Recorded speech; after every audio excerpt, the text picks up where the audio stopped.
এক জীবনে সবার কাছে ভালো হওয়া যায় না। তুমি যতই ভালো কাজ করো, কিছু লোক থাকবে তোমার ভুল ত্রুটি খুঁজে বের করবেই। তাই বলে কি তুমি কাজ বন্ধ করে দেবে? তাহলে জানবে তুমি হেরে গেছো। তুমি যদি বোঝো বা জানো যে তুমি যে কাজটা করেছো তোমার ভুল ছিল না, তাহলে তোমার কাউকে প্রমাণ করারও দরকার নেই।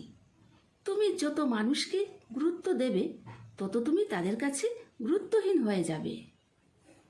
অনেক সময় কেউ খারাপ বললে আমাদের মন খারাপ হয়ে যায়। তাই তুমি যতই প্রয়োগ করার চেষ্টা করো না কেন, সবার কাছে ভালো হতে পারবে না। তুমি কারো কাছে হয়তো খারাপ, আবার সেই তুমি অন্য কারো কাছে হয়তো ভালো। আসলে আমাদেরকে কে ভালো ভাবছে আর কে খারাপ ভাবছে, সেটা বিপরীতে থাকা মানুষটার মানসিকতার উপর নির্ভর করে।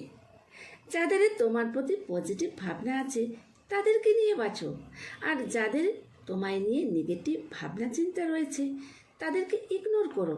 কারণ দিনের শেষে ভালো থাকাটাই গুরুত্বপূর্ণ। তাই কেউ যদি আমায় খারাপ বলে, আমি মন খারাপ করি না, কারণ আমি জানি যে এক জীবনে সবার কাছে ভালো হতে পারবো না।